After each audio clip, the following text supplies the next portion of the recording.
Hey, true believers. Chris Mack coming at you with X Factor 74. And once again, Peter David and the crew here nailed an excellent issue. I read this and then I see stuff like, let me find it real quick because when I want to do a comparison, it's never right there. But, I see this and then I see garbage like this, and it makes me long for the old days when there was quality over quantity or quirky, oh my god, LOL jokes. This was fun. There was a lot of going on, but Peter David just knew how to successfully traverse through each plot point that he is wanting to point out. So with that said, let's go ahead and dive into this. The print date on this was January 1992. This was called Politically Incorrect. And I love how we open up on this silhouette character. And he goes, he waits for the battle that the day will bring.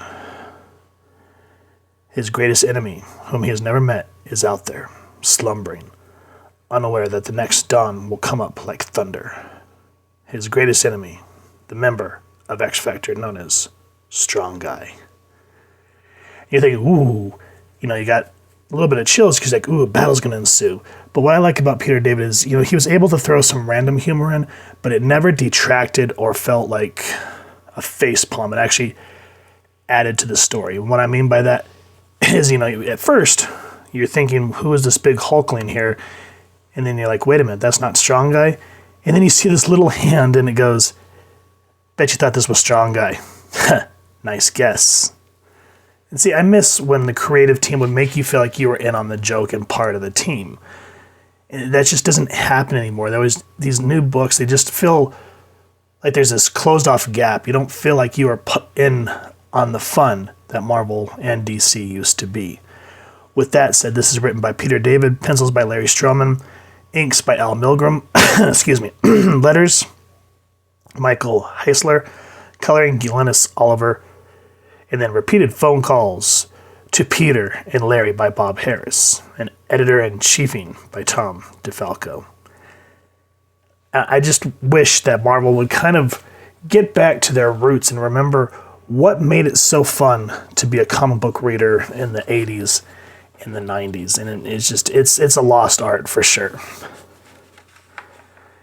Now, I'm not going to go through everything here, but I like how Peter David sets up how everyone has their own internal demons that they're struggling with in the midst of trying to form this new team and stand out to show how mutants can be, basically expound upon Xavier's dream working through the political system with Al Cooper, but they all have these inner turmoils that they're dealing with. And here, another thing that's been real interesting through this David run is how Rain essentially has a thing for Alex. And I know it eventually gets kiboshed, but it was interesting to see how we go from, the young, naive Rain Sinclair from way back in the day in New Mutants to seeing how she's matured and how she's growing close to Alex. But Alex, of course, him and Lorna love each other, and that's the way that it'll always be. And Rain can't handle that type of rejection. So she has a lot going on with her, too, that she won't express to anybody. But, ever since the Extinction Agenda, she has this unwavering allegiance to Havoc. So I like how this just kind of keeps continuing to build up, and we'll get into more of that here in a second. Skip that. Next day. And again, there's this, I've mentioned this before in reviews, but back in psych class, they always talked about what was called the Jahari Window. And what that meant was different parts of yourself that you reveal to people. There's like the surface level that's a little superficial, that does like the small talk, etc., so forth. I can't remember all the stages, but if you look it up, it's really interesting. But then there's the part that we never show anybody, that is our true self. And so, as you read in the beginning of this book, it goes through a lot of the personal turmoils that these characters are going through, and it shows what they're thinking on a subconscious level. And so the next day arrives, and I love how Havoc's like, you sleep good? and Polaris is like atop. And you can just see again how people lie to kind of just get by. So they're playing a handball or racquetball, whatever you want to call it. And Havoc basically admits, he goes, "What do you think of Rain?" And she's like, a sweet kid, but she's edgy, but she doesn't really know what to do with her sexuality yet because she's becoming a woman. And Havoc's like, "Yeah, so I woke up last night and found her in my bed." And she's like, "What?" Because again, Havoc is her man. So she's like, "Wait a minute, no way, Miss Thing." And so she's like, "Yeah, me and Rain need to have a talk."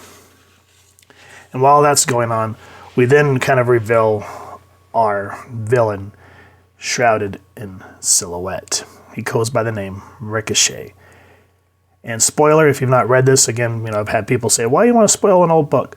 Well, there's a lot of older books that people have not read yet, so why give it away when they can go to their local comic shop and read the story in its entirety?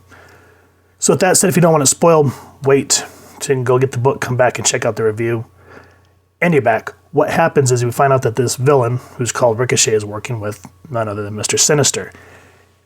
And this Ricochet guy, he's essentially trying to discredit X Factor because he doesn't need that type of stuff in Washington because that's where they're based. And so you find out from what issue was it?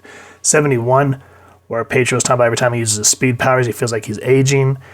Jamie Madrox's having a hard time with his dupes, etc., so forth, that we find out that Ricochet is the one that's behind it in these machinations. And so it's real interesting how the juxtaposition of what he is here compared to what he is here in terms of husband, etc., so forth. So make sure to check it out in that regard. But I like how this is built up and kind of the again, how this book is called Politically Incorrect. Well, there you go. And of course, Val brings in who I guess apparently is her ex-husband.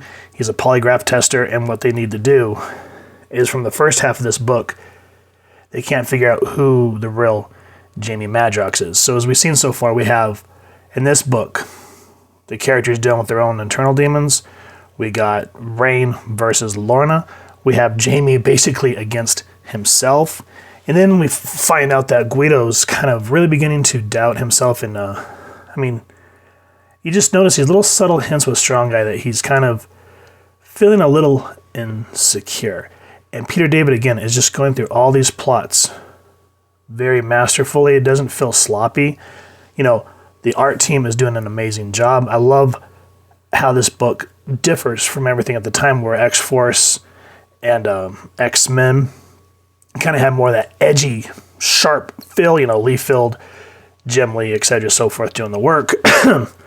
Here, it still has like that nice look about it, but at the same time, it's just the blockiness that Larry Stroman, I think is how I pronounce his name, adds to this book. I don't know, it just adds another layer. It looks sleek, and it just gives like this fresh look to the X-Men books. And so here on the latter half, we have Guido versus the nasty boy named Slab. And from what I understand, this is the first appearance of him. And I just love how he has no pupils, and he just really has that like rough Morlock look about him.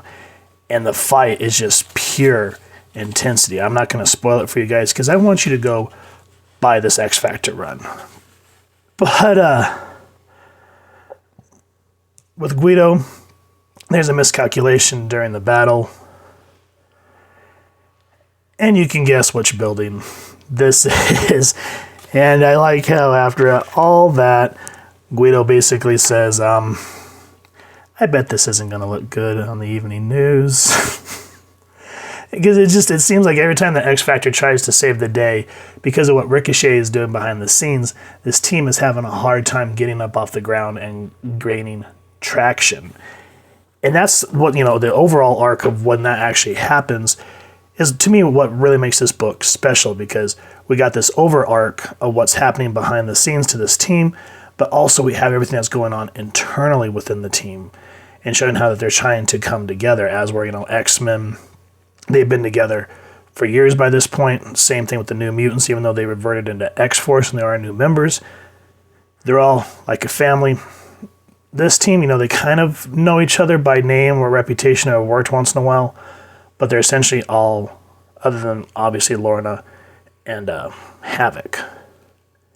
And it just really, at this time, made it a special book overall. Every time I pick up one of David's X Factor books, I know that I'm in for a good time. I'm never bored. And it's just something that I'll always enjoy. That's my personal opinion. Let me know what you guys think. If you've enjoyed what you've seen, please first and foremost support your local comic shop and pick up a copy. If you've enjoyed this review, we really would appreciate if you take a moment to hit like, share, and subscribe.